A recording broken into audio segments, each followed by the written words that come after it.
What's going on, ladies and gentlemen? What's going on? We're gonna get on here and talk a little bit, and just gonna talk a little bit. I ain't did one of them,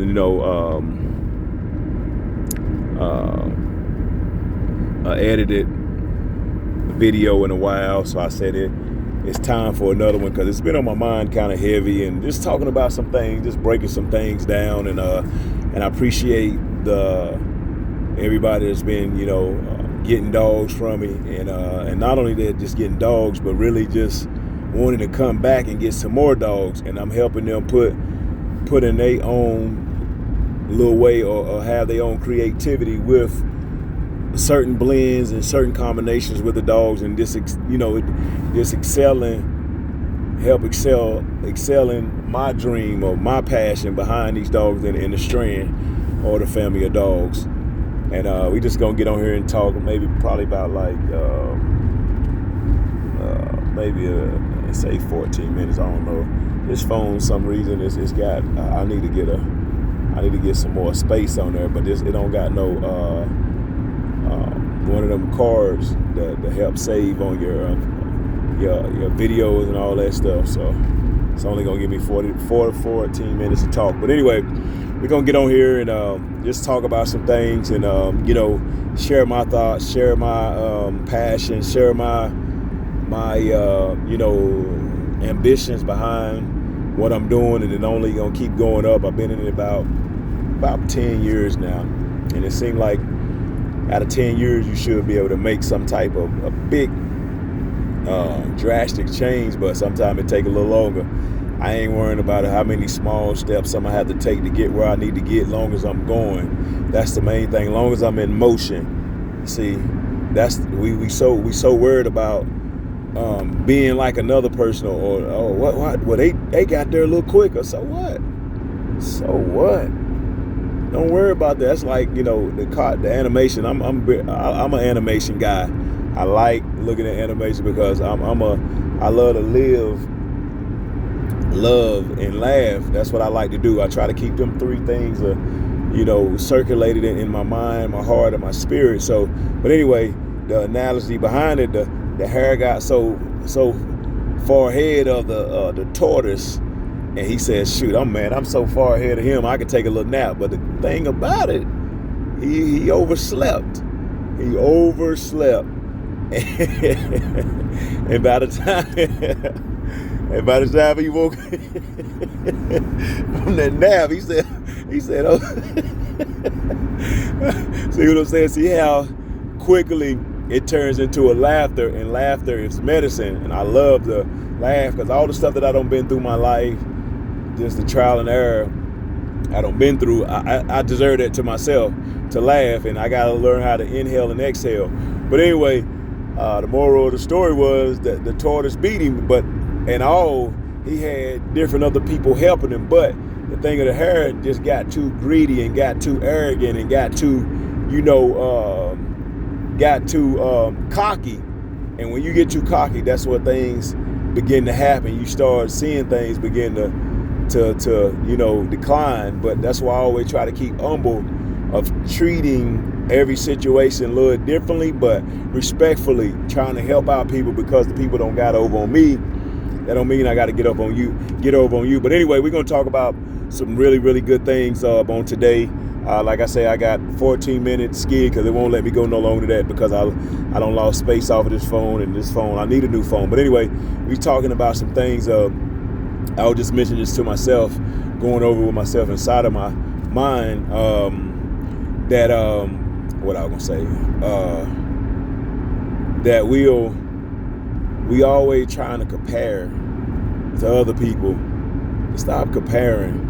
Like, I don't have people to come at me and say, oh, you kennel blind, or you this, that, or like I had a video, what is a cur, and it's got a lot of views, and like I said, I broke that down so I can get the people to understand, because I done been around a lot of dogs. I've seen some great dogs in my time, and I don't, and I'm still learning. I'm still young, but a lot of things when I was younger, what I seen, I didn't start really, it didn't start dawning on me until now, until I got in my 40s, all that stuff that I done seen, all that photogenic stuff that I can replay in my mind, all that stuff that I can vision, it didn't start dawning onto me, and then I started being able to connect the pieces to the puzzle with this certain events that's happening. So a lot of people try to write you off just because you ain't doing what they doing, but you can't speak on a book just because you read the introduction and you didn't read the whole book. You just assuming that it's gonna be like this because it's the introduction. Nah, they just giving you a clear path understanding of what's going on, or what the title of the book is when you read the introduction and the prefixes and all that other stuff until you read the book. And a lot of people they're in a assumption about, oh, you this or you don't see it right, or just because whatever your yard doing, that don't mean mine doing that. Mine may have to take a little longer process to get where I need to get, a couple more breedings or a couple more selective choices that I might have to add together, a couple more blends or combinations that I have to add to get where I need to get. Now you might already have something that you've been working on that already just clicked from day one, but you can't judge your situation like mine because yours is progression, or you saying, well, if it ain't this way, no, bro, that ain't got nothing to do with nothing. So you can't read that book off that introduction unless you read the whole book, or you don't got a certain chapter, because a book gonna give you the conclusion, and then everything gonna sum up to everything when you read that last page. So a lot of people, they'll say, well, if you ain't doing this because they experience what they don't experience, your experience might be totally different than mine, but you can't speak on my experience just because of that. So again, don't let nobody shatter your dreams, what you got into it. Now, again, I'm a firm believer of, a lot of people will say quality over quantity, but you gotta have quantity to seek quality. To me, it go both hand in hand, because you ain't that one breeding. Sometimes you can breed a couple times and then you like, man, I done had some good litters out of the last 2 litters, and then you don't hand them out to people, and then you might breed them again like the next couple years. It misses. You're like, damn, what happened? Now look at the percentage. I don't had this. And we know out of these dogs that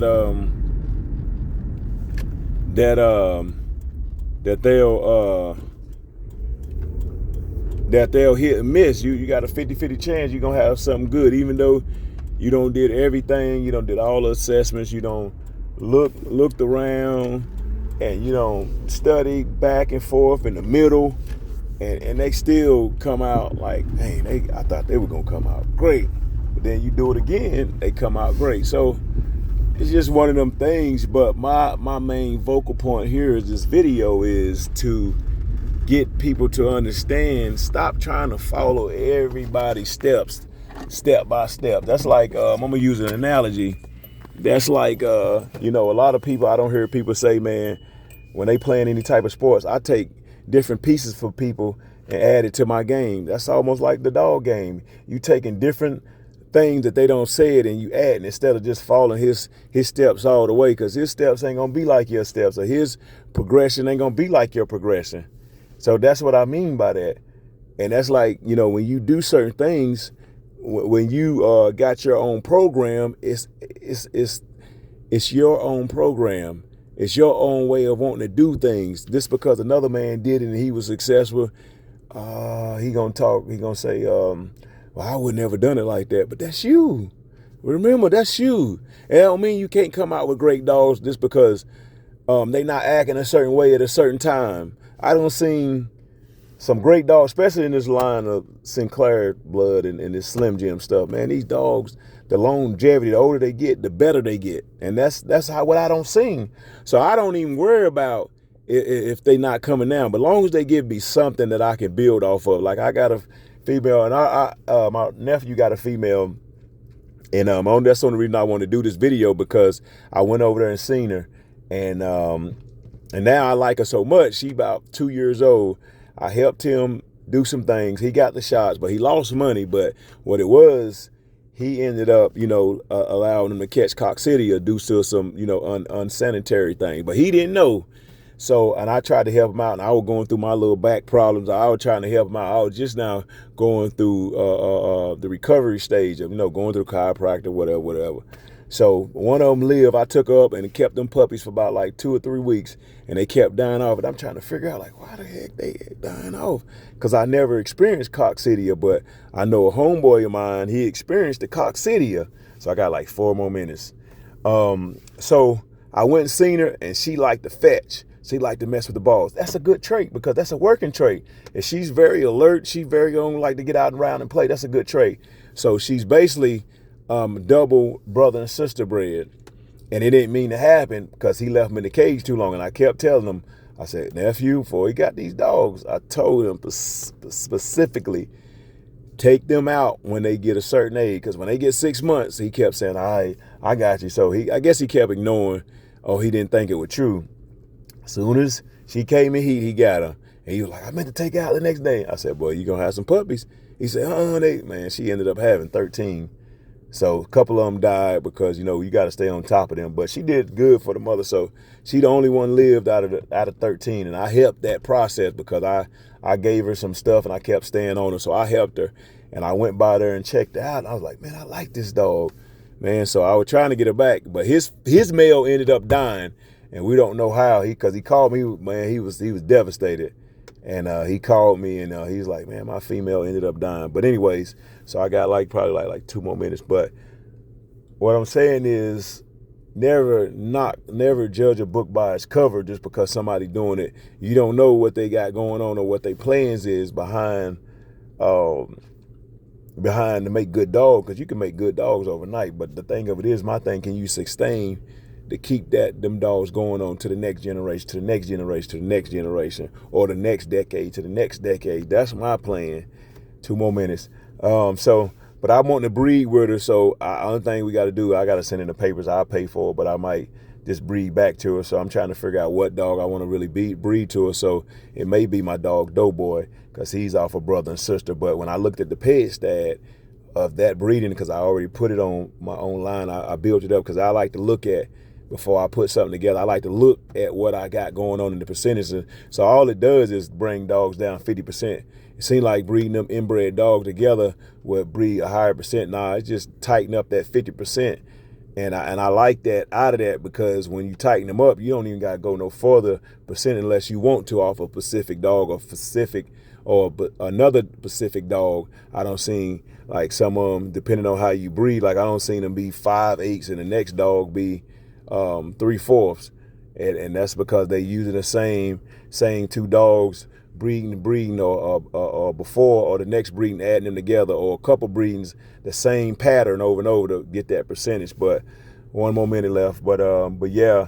So like I said, we just wanted to get on here a little bit to chop it up with y'all. We haven't did one in a while. I edited video, and I appreciate everybody that taking the time out reaching to get some of our animals, and we gonna make the best of it. So I thank you. This is all Will Kennels of the Carolinas at your services.